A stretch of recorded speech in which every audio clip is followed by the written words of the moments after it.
Okay, so I have finally made it to the Uralon Daybreak encounter on my unfair Grimdark playthrough, and without really any grinding, only a couple of warp encounters just to get what I needed for reputation. Yeah, you're already level 50. I imagine you could be 51, 52 if you grinded pretty hard. So yeah, my plan for this one is to see if my Pyromancer can one-shot Uralon and obviously his little chump, and then I'm going to see if my chainsaw can one-shot Daybreak. Now, I'm not going to overbuff. I know some people, when they're trying to show off showcases, they use a little glitch to put 100 infusing on, and I think that that's not representative of your build if you're using buff exploits. Like, yeah, I do buff. Yes, I do buff loops. I've actually not brought Idra here, so I don't over buff loop. So the only buffs I'm going to use is literally my 2 officers. That's it. I'm not going to use any exploits to give infinite infusing. I'm not going to use any constant buff loops to put my stats through the roof. Literally just the basic officer buffs, Master Tactician buff, and then my raw damage on my build. So we'll see what we can do.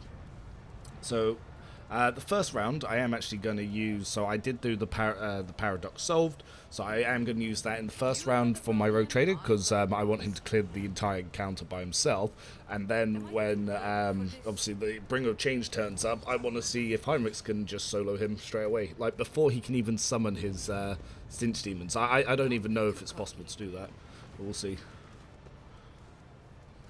Because obviously the Pyromancer build gets stronger the more enemies it kills.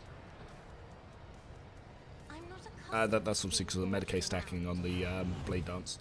So I'm preparing for this. This is actually my first time trying this. Because it's unfair Grimdark, I only get 1 shot. So if I make any misplays, I just gotta live with it. So, basic strategy. Carnival of Mastery, because now I can open with it. So this puts burning dots on every enemy currently in the battle. It also makes it so that dots heal my characters. So I ignite myself, orchestrate flames to Pyro. I'm using my Dogmatic 4 ability. Yeah, you can get Dogmatic so easily now. Alright, so we've got all my self buffs for the build itself. I'm going to Blood Oath these 2 to make sure my attack hits. Actually, no, I'll probably do an AoE instead, so that didn't matter. But I'm going to up my fire damage, which also heals me and kills a bunch of trash. I'm then going to use Reckless Abandon to convert some of my health into damage. And then we're going to use Where It Hurts. Now, we can't spam Where It Hurts because we can't loop because we don't have a Bounty Hunter. So yeah, let's... Okay, so... Okay, their animations glitched afterwards, but yeah, the Firestorm just one-shot both of them. And look at all that healing as well, it's insane. Yeah. That's a lot of damage. That's a lot of damage. Cool, so,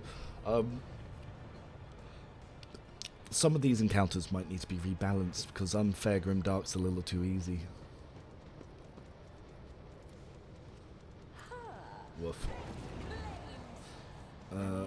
So the thing that does my most damage is actually my melee, not my casting now. So if I like smack this guy with melee, you'll see like all these little dart explosions. Like there was over 1,000 damage on one of those dart explosions. One of the fires was 780 something.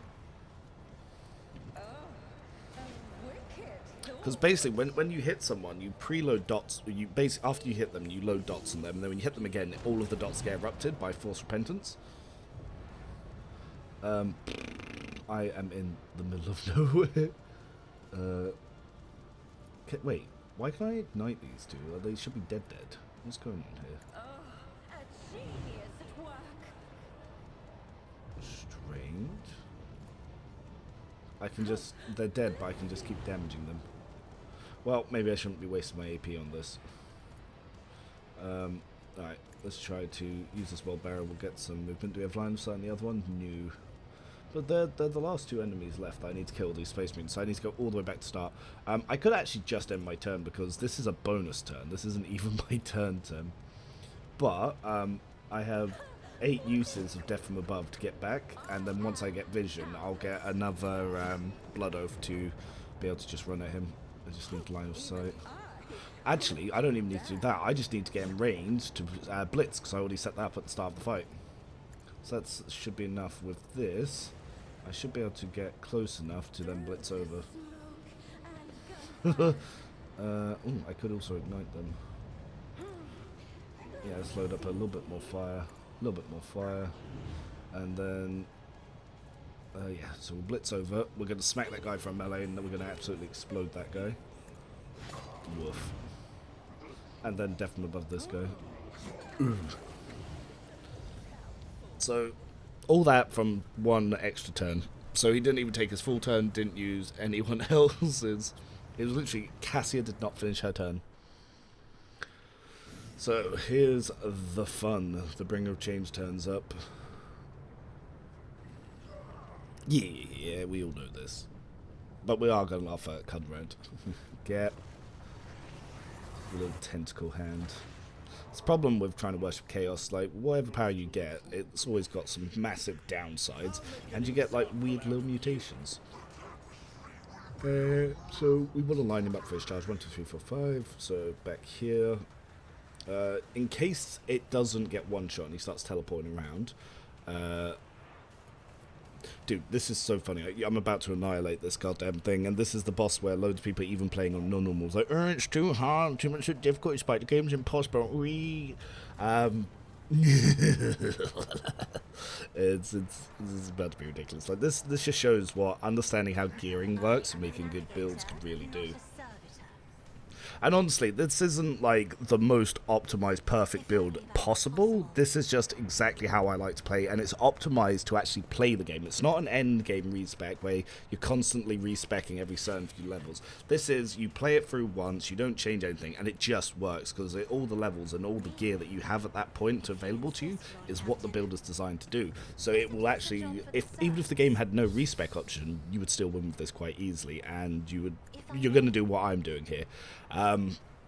If you like the stuff you see, like if you look at my sheets, the other user Money, he actually makes just for end game cold environment testing, so I don't even know if he's played the game with any of his builds, but they'll probably do higher numbers at like 55 than mine, but my builds are still going to be easier to play, it's still going to get you through, and and you're still going to one-shot everything. So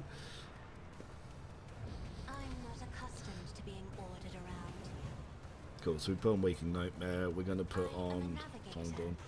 Ideally, we want to be able to try and get some dots on him, because if he already had dots on him, we would do more damage.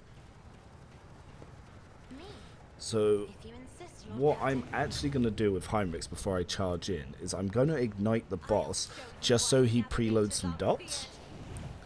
Now obviously, if I use the grenade, I can half the boss's armor, so I do more, but I'm not going to do that. I could have pre-stacked some other debuffs on the buff by a Carnival of Misery. Again, I'm not going to do that, because I just want to see what Heinrichs' raw damage without over-buffing and over-preparing could do. Like, I could put on the Malpain Shroud on him, so I'd do more damage based on my temporary wounds. Like, there's so many ways more that I could juice this, other than just using what the build itself can do. But I want to see, like, just how strong the build itself is without over-buffing, using exploit buffs, without using buff loops, you know, that sort of stuff. So we're going to Where It Hurts, we're going to drop down the Hammer of the Emperor. We've only used one word of the Emperor, so we've not even loop spanned that. So let's see what this one charge is going to do.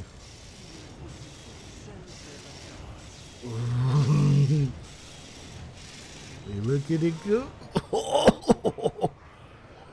Oh, that almost in just a single charge, but we've still got 4 more attacks. Woof, woof, woof, woof, hoof, woof. Done, dead, easy game, easy wins. More good, more win.